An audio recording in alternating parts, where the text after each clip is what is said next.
चाची हो महतारी हो सब लोग कह के गई है कि एक तरफ खुशी है तो एक तरफ गम भी है और सब लोग तो बिरहा गईबे कई 4 लाइन का सोहर भी हो जाए ओकरे बाद फिर बिरहा होई चाहे 10 मिनट के होके चाहे 10 घंटा के होके लेकिन ऐसा हम न करब। नंबर तो नंबर होता है हम कोनो नंबर से अलग थोड़ी है। आवा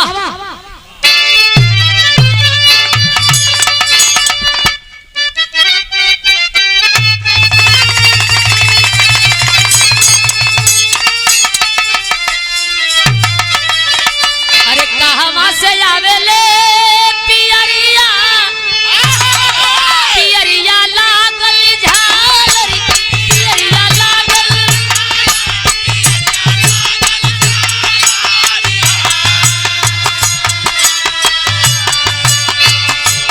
ललना कहवा से आवेला सिंहोरवा सिंहोरवा भरल से भूरी हो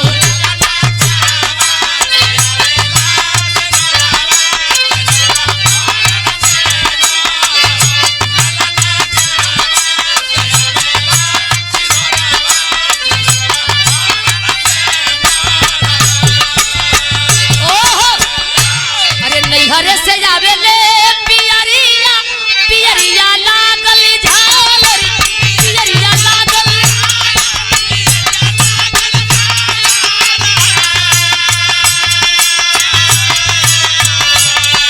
अरे नैहरे से जावेले पियरिया पियरिया लागल झालरी पियरिया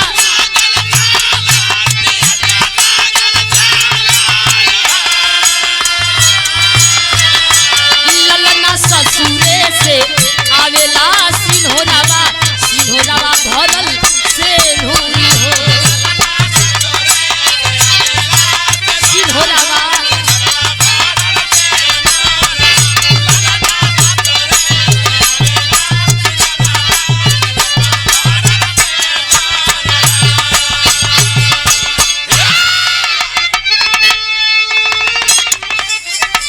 अरे के करा के जन्म मेला राम के करा बाबू लक्ष्मण के करा बाबू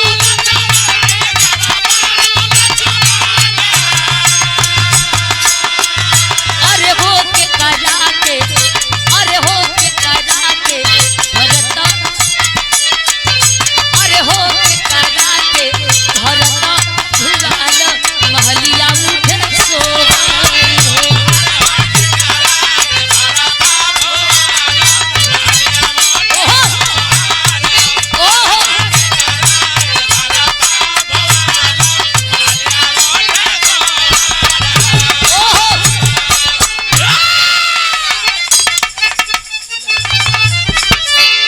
कौशल्या के जन्म मेला राम सुमित्रा जी के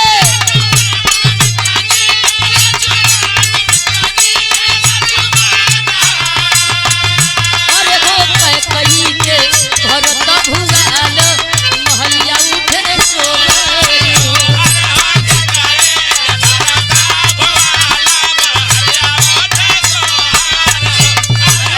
कही के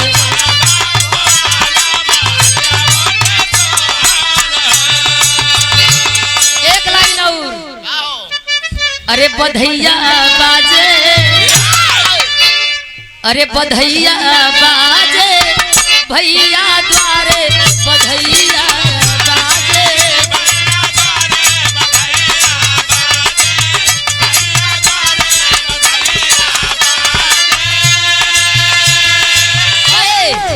बधैया बाजे भैया द्वारे बधैया बाजे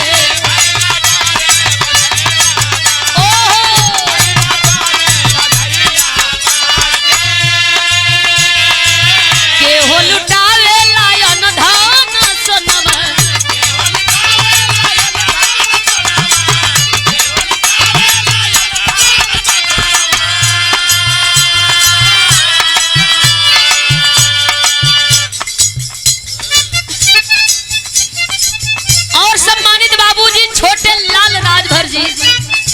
जागरण भी कराते हैं, गीत संगीत में आप बिरहा भी कराते हैं।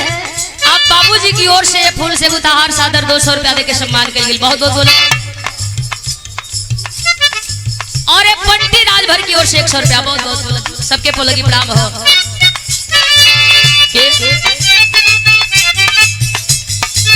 के हो लुटावे लायन धान सनवा,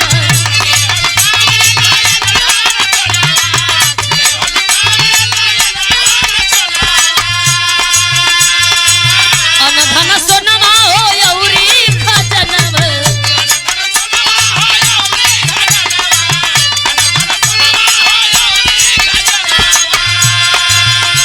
अरे के लुटावे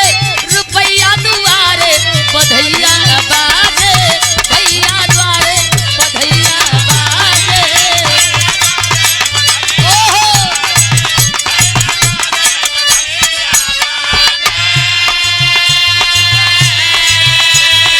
पापा लुटावे लायन धान सोनवा,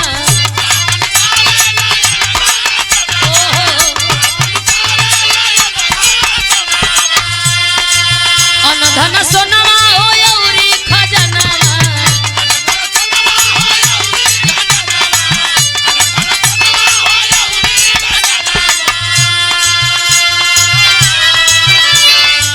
और बड़का भैया रिंकू राजभर अखरी के धरती से ये भाव पर खुश हो के भैया 500 दे लोग भैया के बहुत बहुत बोलगी। सबके बोलगी हाँ आशीर्वाद के चाहबा। अरे अनधन सोनवा हो अनधन सोनवा,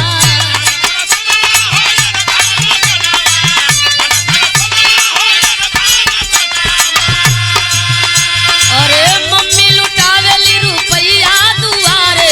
बधैया बाजे, भैया द्वारे बधैया बाजे।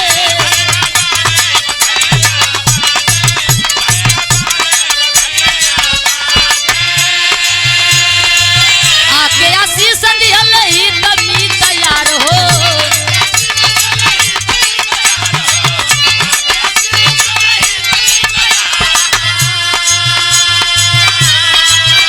अरे खुशियाँ